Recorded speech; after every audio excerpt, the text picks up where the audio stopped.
Good afternoon, everyone. Thank you for joining us for this 13 Plus FastCast. I'm Mary Coleman. We want to jump right into your weather because I know a lot of you are rubbing your eyes wondering what time of year this is because it is once again a record-breaking heat day. Yep, that is what I got to tell you. That's all I am here to say, that we broke a record once again. So it really is deja vu. I mean, let's go to our current temperatures. We hit 100. It says 99, but we've been in that 99, 100 here in Tucson. Pretty much it's the triple digits, just natural fluctuations in that thermometer they have there at the airport. But 100 in Casa Grande, 100 Phoenix, 102 Sales, a lot of places. Tucson and West are in those triple digits, and a lot of spots, even in Cochise County, in the 90s, 91 Sierra Vista, 91 in Douglas. And this is pretty much the same graphic I used yesterday. It changed just a little bit. So 100 is the highest we've had so far. We already broke the record of 97. That was anticipated, and we're expecting maybe even get a couple degrees hotter today. So already 15 degrees above what you normally see this time of the year, and it also makes Mary for the latest triple-digit day of the year. Did I just say that yesterday? You did. So, right, here we go now. October 20th is the latest triple-digit day ever in Tucson's history, surpassing yesterday. It was a good run while it lasted, having that October 19th. And guess what? You see 3/20/23s, don't you? So that makes it 3 of the top 3 latest triple-digit days happened this week, Mary. Average last day is September 24th. It should have happened a month ago, but here we are once again talking about those triple digits. So you're going to have to tune in at the 3 and a little later shows to see if we're going to be able to break out of this summer-like heat wave in the middle of October and when we'll finally be feeling those fall-like temperatures. You know what? If we aren't, Corey, I don't know what to do anymore. You know? Oh my gosh, I don't know what to do. I don't know either. Keep your ACs Maybe on. some dump some ice on the city, Yeah, or absolutely, if that statewide air works. conditioning system or something, right? Goodness, gosh. Well, thank you so much. And yeah, everyone tune in. Corey will have your forecast at 3 and throughout the afternoon on 13 News. Let's turn to some of your news now. Here at home, police say a person is dead after being hit by a train. This happened just before 11 this morning at the Massillon I-10 crossing. The witness said he was handling the scene when police is having to put security at that location. Now, Union Pacific says the train crews were not hurt in this incident. We do not know so Union Pacific will let you know on air. And to our next story now, the third round of voting for Jim Jordan for Speaker of the House was his last. This afternoon, the GOP held a closed-door meeting and held a secret vote that ended with dropping Jordan as their candidate. In the third round of voting this morning, Jordan received 194 votes, which means he lost support in each of the 3 rounds. Democrat Hakeem Jeffries remained his party's unanimous choice, and he received 210 votes. House Majority Leader Steve Scalise said after Jordan's removal as their candidate, the party will, quote, come back and start over on Monday.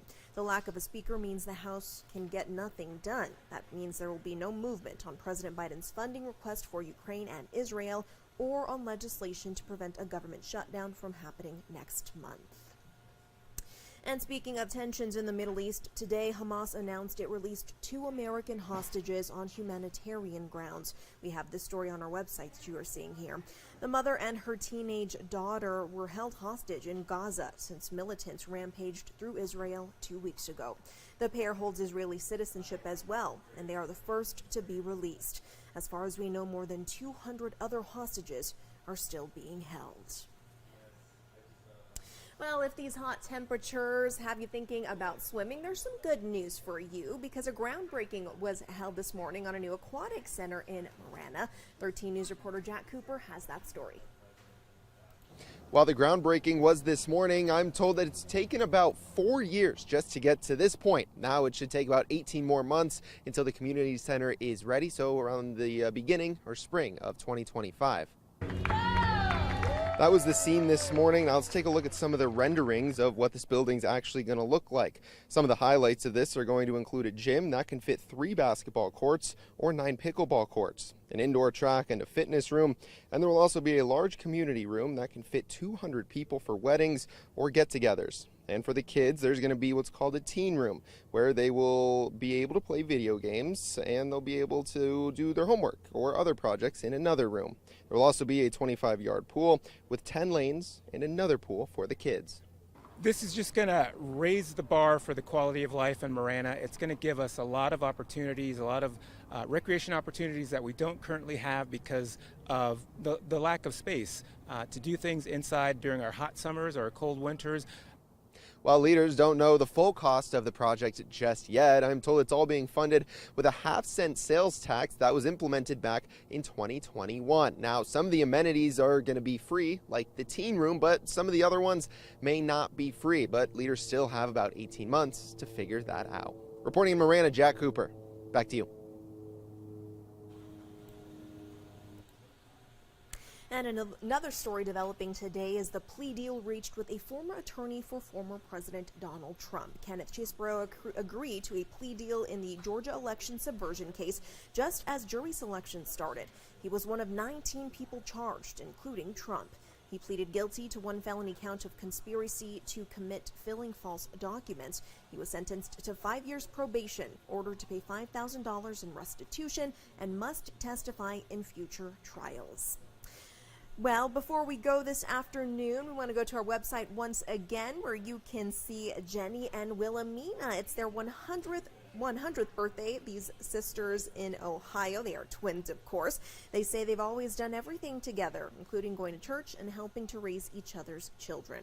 They celebrated this milestone birthday with a big party thrown by their family members. Wilhelmina says she always wonders if they are both going to be around for their next birthday and says she just hopes to go to heaven someday with her sister. Very sweet. Look how happy they are. I love it.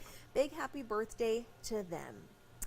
And before we go, let's take a look outside right now. As we mentioned, we've already broken a record with that heat, and you can pretty much tell from this video here. You can see that the sun there is scorching, and it looks like there's a bit of haze in the sky. Wish I had Corey here to ask him what's going on out there, but rest assured he is figuring that out, and he will have the latest coming up on 13 News Live at 3, and I will see you here on our 13 Plus FastCast coming up at 7:30. Have a great afternoon.